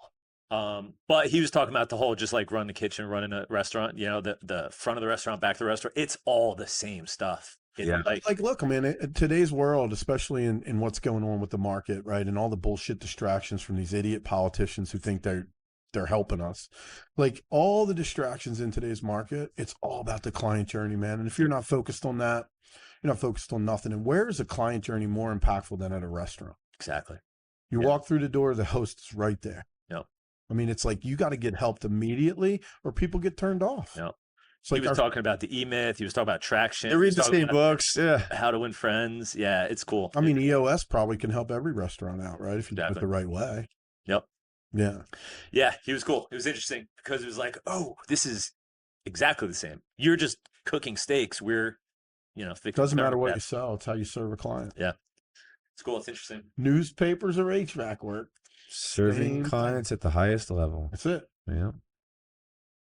How do you guys feel about private equity and how they handle your clients and do you have any compromise to that? Any thoughts on that? How do you guys visualize, you guys built this, I mean, let's face it, when it comes to brick air conditioning, you guys are it, right? And so Yeah. of all the brands, you're the biggest one. So how do you feel about the market being in other people's hands and not yours? Still under our non-compete. I tell you what, But I love Kwasniak. So Mike He's still killing it. runs Dwyer. Gotcha. Mike Kwasniak is running Dwyer day to day, and he runs it the same way. And he's keeping it true to your vision. He's keeping it true, yeah. And he doesn't give in to a lot of stuff too. So if stuff comes down that he's not 100% on board with, he speaks his mind. They respect his opinion, and he runs the company the same way we ran the company, for sure. I think that's where there's a lot of loss with private equity, not having a guy as convicted as Mike about when you want to change something, talking about the downturn to that. Mike knows it because he's feeling it. He worked with you guys. He runs the business. He knows exactly what's going on. You got to listen to the operators. Yeah. If you don't listen to them, you could create compromise with clients. And so, yeah, private equity don't have nobody fighting for the old way. You know what I mean? And sometimes that's a problem. Yeah, there's a great core that's there. Mike, Shannon, Helly, Connor, and then Eric. Been the sales Kelly's guys. dispatcher, yeah. No, Kelly is like the finance. Oh, that's right. Yeah, That's yeah. right. She worked in that other office next to Mike and Shannon's. Yep. Yep. So smart. Yeah. But those five are there. It's like the core five. So they're still doing the same play, and they have As the same long as they message and stay culture. together, as long as they're there, they're always going to do it the way you guys wanted to do it. And I Yeah. think that's really important for me. Joe's at gold medal, so I don't have any fear that the clients are being served because I know how Joe treats people, and that's really what matters. And so I just think that like a lot of people don't have the ability to say what you say, and yours being able to say that is because of Mike. Right. Yeah. The other thing is they take care of them. They're Which is great. They are all doing great over there. Well, I love Yeah. the fact that they recognize talent. Yeah. And that's a great crew. That's a great team. It's cool. Well, you guys built that into them, right? You gave them the opportunity to be good. We gave everyone the opportunity to be good. Yeah. They seized the opportunity, right? So They took advantage Yeah. of it. Yep. Yeah. Yep. Yep. We gave the opportunity to everybody. That really is your only job, right? Bring great people to the party and let them take advantage of opportunity. Yeah. And part of this, I mean, we're trying to bring on as many different people as possible. And it's like, that's our next thing. We just want to show everybody's journey, what everybody's doing, and just super helpful, like to hear from all these different aspects and, doing the same thing, I know. hopefully on a bigger level, Yeah. Yeah, I think it's exciting. I think 2026 is going to be awesome. Yeah. What's going on? What's the future of? So you're working on exits. That's kind of your focus is exits. No, well, I mean, there's exits could be 10-year exit, man. Like Right. I mean, it depends on what that looks like. So for some people, it could be a 1 or 2 year dance. For other people, it could be 5 to 10. So it's building the operations up. It's like looking at the things you don't have. Do you have like proper? I mean, are we booking at the right level? Okay, why not? Let's get there. Are we converting at the right level? Why not? Let's get there. I did a video the other day, which will come out on I'm doing a bunch of videos. So you'll see a lot of organic stuff come out. And one of the things was, your average ticket. Come on, what a joke. Fix that shit.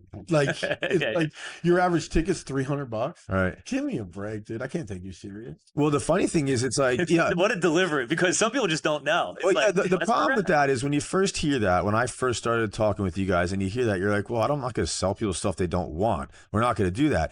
Except for if you don't offer the UV light and then they go buy it from somebody else and go, oh, I didn't know you guys did UV lights. Well, then we're not doing our job. You got to at least offer what we, and they're just trying to sell me stuff. No, we're offering what we have. You buy it or you don't buy it, Yeah, I come from, being from the automotive world. I think like for me, like when Mike was like, Mike teaching me how to write option sheets, because like Mike taught me, Joe and Mike taught me, but Mike taught me a lot. And he was like, you got to do this, you got to do that. And I'm like, yeah, well, if I put the car in the air and the ball joint's bad, I got to tell you the ball joint's fucking bad, right? Like it's like I got to do what I got to do. And so for me, it was always intuitive. show people what they need. Talk to them. I mean, I always, selling electrical panels. I'm an HVAC salesman, but I'm still going to sell an electrical panel if it's a Federal Pacific panel. Right. Yeah. Right. Or if it's like, if you don't have an RO, I'm going to talk about it. If you don't have water filtration, I'm going to talk about it. And if you can't talk about it, then they can never consume it. Yeah. They don't know. They don't know what they don't know. And it's like, these are options. These are all out there. 100%. It's like bringing your car in and so you have something wrong with the motor. I'm not a car guy, but something's broke. They fix it. And then you drive away on tires that need to be replaced. Stupid. Like, bro, I don't want to bring my car back again and wait for tires. Why didn't you offer? And the place I go to, they spell everything out. There's videos, they make recommendations, and they kind of hit everything. I'm like, yes, do all that because it needs to be done. I don't want to come back and waste another day and not have a car for a day. The reality for that, and where the big challenges is for the businesses, is that like when I go, like let's use Connor as an example because we know him, right? And we're looking at his eyes. We see him going as a service expert, and we're like, man, if you don't offer it to the client and you don't sell them more things, right? Are you really creating an experience for them, or are you taking them for granted?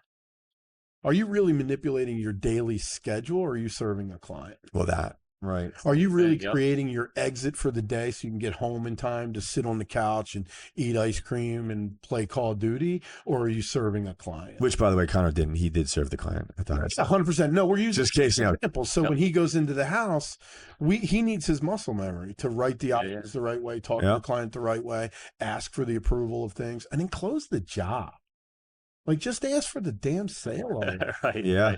Like in today's world, some people need to be pushed over the edge. Just push them over the edge. Yeah. What was your 2 years like in between? It was awesome. Was it? Yeah. Yeah. It was, well, I mean, like, look, at first it's kind of like, okay, what's my day going to be like? How am I going to manage my day? So I got to put up little things, right? How long did that take you to figure out?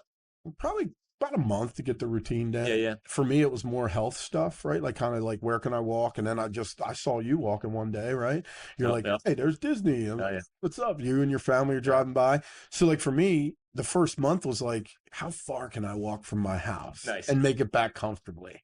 So like, I'd be like down on Burnt Tavern Road and I'm like, walk all the way. I'm like, wow, that was 8 miles. That wasn't bad. I can do 8 miles. And then tomorrow I'm like, can I do 10? And then 10's like the threshold. You go through those trails?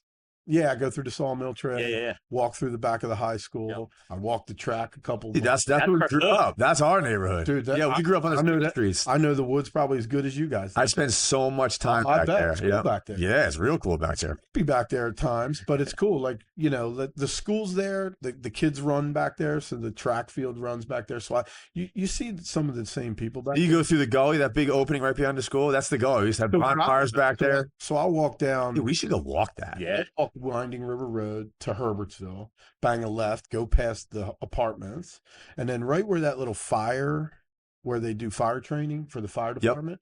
Fire training. There's an entrance. There's a river back, a lake back there too. too. Trail right there. Oh yeah, there's a little bridge there, right? Yeah, so I go over those two bridges, and then I walk all the way around, and I walk up back to the high school, or I could go down. Wait a minute. So how are you getting to the high school? So you're at the fire training center, then you're going through Colorado Park. No, I don't. I walk all the way around and all the way through. I don't go down the Colorado entrance. I go all the way to the school. Nice, all the way around the neighborhood. I don't know if there was. Those are new trails. There's they're paved some of those trails. They didn't have that when we were a kid. Oh, it's nice back there. Yeah, I gotta go back there. You know why it gets a little creepy back there sometimes, right? Why is that? Woody. Yeah, Woody and Heffhead. Who's that? The guy Woody. Huh? Woody used to live back there. Oh, I don't know who it is, but I believe that was like a childhood and folklore. Yeah. I don't know. I mean, I like it because like if it's pouring down rain, I'm still walking. Wasn't one of the trails called Woody Trail? Woody Trail. Well, that's what it was. It was Woody Trail. Woody Trail. Woody Trail lived back there. Really? I don't know those trails, so the names. But like if it's raining, I go in the woods and I'm relatively dry. That's funny. And I walk Woody. Yeah, Woody's still back there with like one eye all crafty. Careful, dude. Looking for walkers. You better look out, bro. By the way, how much weight did you lose? So I was at 252 at my biggest, and I'm about $185. Nice. Wow. And that's just walking. Will it change your eating habits? Oh, listen, I haven't really drank in 2 years either. Oh, really? At all? Like 2 years not drinking, or every once in a while you have a drink? So, like, let's be honest. If I went out to dinner 3 years ago, I'm drinking 3 to 4 bourbons. Yep. I go to a dinner now, I drink one Manhattan, I'm done. That's where I'm at. I have one drink when it suits the situation. That's it. You know, I'm not go going to a wedding. I got to do cheers. I'm gonna have a Manhattan or some champagne. I'm good. Yep. Went to Italy. What am I not going to drink wine? I'm not going to eat pasta. Right. So you just everything's in moderation. Yeah, man. But like, look, if you don't get out, you don't move, you're going to be a fat bastard. Yeah. You got to get up and move. Like Yeah. for me, I sat on my ass way too long, and then realizing all I got to do is walk 10, 12,000 steps a day. And Which is the most meditative thing you can do, is taking a walk. I mean, not for nothing. I mean, the oxygen in my lungs, what's that do for me? Yeah, I used to walk home from here sometimes. If we were like really burnt out, I was like, I'm walking home. You're not too far from home. Yeah, right? what is it? It's 2 miles. Just down Princeton Road. Yeah, just walk. Yeah. So like for me, 10 miles, man, I can do 10 miles and no problem. That's awesome. Couple of hours. The problem is time. Yeah. I just can't run. I don't like running. Right. My knees are Yeah. not built for running. I don't like to run, but man, I can walk. I can have a coaching call when I walk. I can listen to a podcast when I walk. I was going to say, do you do coaching calls, or you try to keep it like on? I prefer to I prefer to do something personal, so I probably will listen to like a podcast. I got to get off the distractionary bullshit of the podcast because I listen to a lot of things that come up with conspiracy theories and stuff like that. So I got to get away from that because I don't have the bandwidth to throw that way. But you know, I'm starting to be more faithful too, so I'm listening to some Bible stuff and that kind of stuff. I think we're all running the same lane, right? For sure. I think it's like, you know, it's been good. I found myself to have a little bit more time on my hands, so it's like, what do I do? And that's how I got into it. Just like, let me. Yeah, for me, I have that a little bit. I have more time, but like, it's not a lot. Yeah, it's just I gotta be efficient. I gotta get up and get going. If I walk in the morning or I walk at night, like Monday nights we have a call, like we did at Warrior, we have a call. So after Monday nights at 8:30, I might go for a 2-hour walk. Come home at 10:30. What are you using to listen to the Bible? Are you using apps or something? Like Bible.com? Well, I listen to Hallow because I think that's a really good thing to listen to. And then there's a couple different, like, my problem with the apps is I don't like the people that talk. Try Bible.com, dude. It's sick. Is there a bunch of different speakers there? You can just read. I just go to I'm not an audio guy. I'm a reader. But if I'm doing something or I'm walking and I want to add to something, or if I just read Genesis and I want to rehear it, they just read it and it's just a voice that's reading the Bible, which is sick. Yeah, I talk about it. You know, for me, like I listen to write down this. If you like crime podcasts, I don't know if you're that much of an idiot like I am. My wife likes crime. Them. Everything. Invisible Choir may be the greatest thing ever.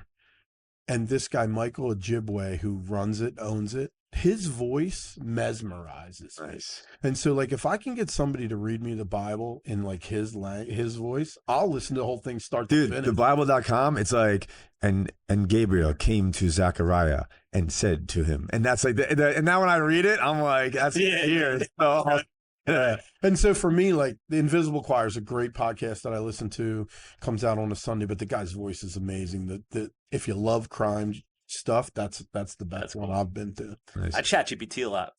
Like I'm like, all right, give me a summary on the New Testament, and then I dive in. Oh, go into that further. Go into that further. Go into that further. And like I got to a point with like Paul and the letter to Corinthians and stuff. I was like, this is all how to build a business, like culture in a business. It's like accountability, unity, and grace. And he talks about that. I'm like, this is every single self-help business book on how to build your team that I've ever read.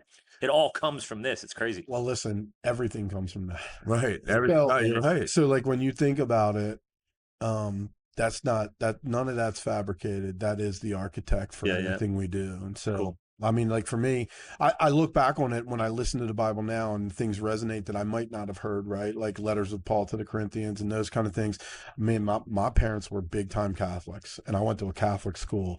In my high school, I had scripture and I had New Testament. I had those kind of classes. Nice. Right. I wish I would have taken more advantage of it. Yeah. I look back on it and it was kind of like, you got to do it. It's like CCD. If you like a lot of my friends went to CCD, didn't go to the Catholic school. And it was like, I think they played more like games at their CCD than they learned about the stuff. So I think we could all look back on it. We get more faithful as we get older, obviously naturally because of mortality and stuff like that and faith and family and all that. But for me, I don't think I took advantage of it as much as I should have as a kid. Yeah, so but I finding myself really entwined in it now. Yeah, but now there is like a baseline because of that. We used to go to church. My parents used to take us to church every Sunday for a long time. But we did CCD. We didn't do Catholic school. We were poor. Yep. But we were poor because we had 7 kids going to Catholic. Right. Well, we had an amazing family. We were rich with love. But there's that baseline. And my kid's going to Catholic school now. So like I was talking on something popped up. Eddie had an ankle injury. We were in the doctor's office, and something from John popped up. And I said, what did I ask him about? Maybe about Mary or how the baby came. Do you know who came down? He's like, yeah, an angel came down. I said, he knew Gabriel. I'm like, he knows. Awesome. Like, I just learned that like 4 days ago. He knows Gabriel. What is that? Is it in 3rd grade, 4th grade? 4th grade, yeah. Yeah. That's really great. Yeah, so it's good. It's a good foundation, I find myself remembering, like, I'll read through some stuff and I'll be like, oh, I remember learning that. Like, I'd forgotten the story or something. And then I'll be like, oh, I remember learning it. And I could put, like, Mrs. Quinn, my 4th grade teacher, I can remember her talking about it. And I'm like, man, that's amazing. Nice. Like, and so, like, I can remember those moments, like when, like Brother Joseph Kine in 9th grade and scripture class going, this is going to be the worst class ever. And then realizing, wow, this thing's so bad. Dude, if we sat there now, like we want to be there like, right now. Be right in front row, my highlighters. We'd be like, brother, are you sure you know this stuff? Can we get like an archbishop in here? That's right. Right. Like, well, by the way, I want to get Father Brian on from the church. I got to get him in here. That's great. Yeah. What church do you guys go to? St. Thomas. So right on Princeton. Yeah. It's cool, man. I'm going full into, I'm like total immersion right now. I just want to soak up everything. Like, all right, I'm YouTube and stuff. Dude, he's at church every week. That's great. I've been going every week since like February. I'm just back in. I love it. Yeah, I look forward to it. I always said, I guess this will be the vulnerable part of my life, right? So, like, I grew up in a Catholic church that, like, all the stigmas and bullshit is real. Right, like all the bad shit we've talked and heard about. I'm from Baltimore, for people that don't know, and the Catholic church that I went to was St. Ursula, and St. Ursula's riddled with all that bullshit of priests and that kind of stuff. And I was an altar boy. My father ran the parish council, so it's very intimate to my family. I always say that, like, religion and the church failed me, but my faith has never been stronger. And so, I don't know how I marry them back together. I've been struggling with that, how I marry the religious aspects to my faith. But it's there, man. Like you say, it was anchored by our parents' journey and what they made us do. And, like, you grew up in the 70s and 80s. You were forced to go to church. You were never asked. And, like, we'd sneak in to get the bulletin just so we had it to go home with, right? So we could prove we were nice. You know what I mean? And so, but the reality is as you get older, you have a fondness for what that really is.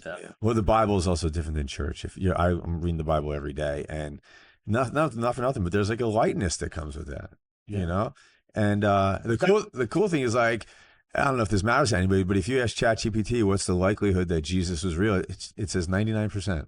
99.7. Yeah, is that what it is? Yeah. Well, because if you go look at the biblical scholars, there's nothing they can't prove.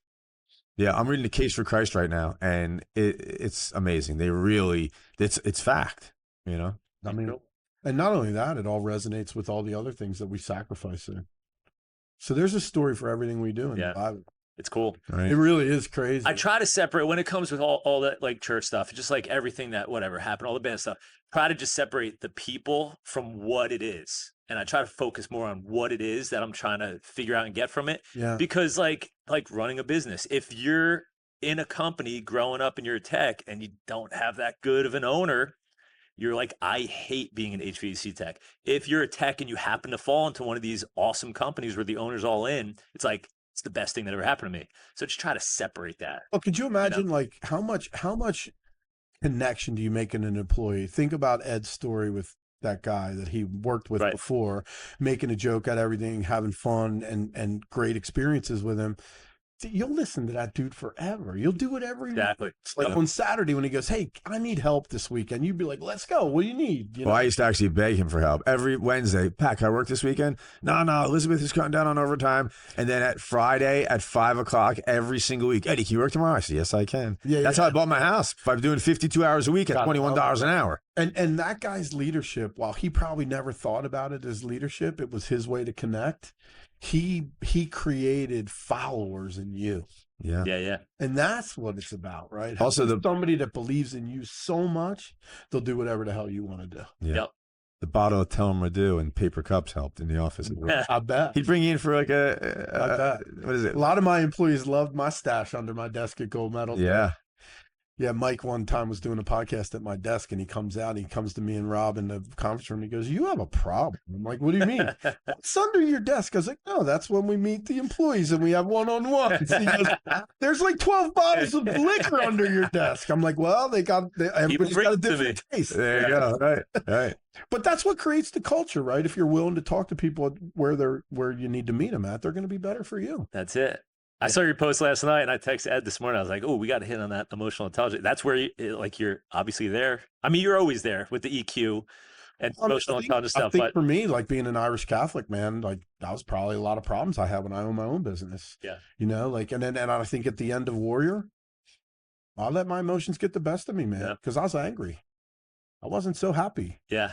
And so you lived, those 2 years, you're alone all mornings and with yourself. Right. You start to get really introspective on the things that you probably did that didn't manifest a great future. Did I need to do that? Yeah. Yeah. Did I have to be that demanding of the people? Did I have to call them that to their face? Whatever if you were that demanding to us and you called us out to our face, yes, you did have to. It worked rough. I mean, We needed that. but I think Whatever that it was. but did I need to do it for myself? Because I think like when I think about how I treated certain people that maybe I wasn't in tune with, Yeah. I think I was doing it for myself. Yeah. But that wasn't my job. Like my job was to make sure they were safe. My job was to make sure I was the leader they needed to be. And so I compromised some of those relationships because I was fucking angry. Well, Irish guy's blowing up because you're holding your emotion. What's that one dude, the comedian, Dennis Leary? Yeah. There's a joke about that. He's like, it's not the bombs from the IRA. It's fucking Irish guys holding in their emotions their entire life and blowing up. Yeah, we were telling you can't cry. True, right? Well, our fathers would cut their hands off and duct tape and get back to work. Right. So what are we going to do? Cry about our shoelaces? Right. Like, give me a break. Yeah, that Irish anger. I mean, this is probably something I'm not going to talk about, but I had to call you after a specific event where my anger got the best of me. And I'm like, dude, I just did this. What do I do? He's like, well, you have to apologize to that guy. You have to apologize. And I was like, shit. All right. Oops. You got to die on this. Yeah. It was a domino effect because I immediately blew up too. I was like, what the fuck is going on? Yeah. That's the biggest problem, right? Yeah. Like if you create that environment, Bunch of Irish guys that's blowing no up. good. Yeah. Good. And I think like you can only die on the sword so much and be apologetic. Right. Your intelligence has to lead the company. It can't, you can't be this emotional nightmare. And sometimes I think emotion's really great to get you moving. Yeah. But sometimes it can get in the way when you're trying to do great things. Boom. So it's good. Love it. Let's end it there. Like Disney. This was great. Thanks, man. Fun, right? That was awesome. Did you sign the desk? No, but I will. Dude, I have an engraving pen coming, so it's going to be, you have to come back and engrave it. You know what? Set Hold it on, next before time. you sign it, Where do you want me to do? you could sign it wherever you want, but let's use this as a little bit of a clip here. Thing right here. Here we are, Maps Podcast with Mike Disney, Blue Diamond Consultants. He's signing the desk.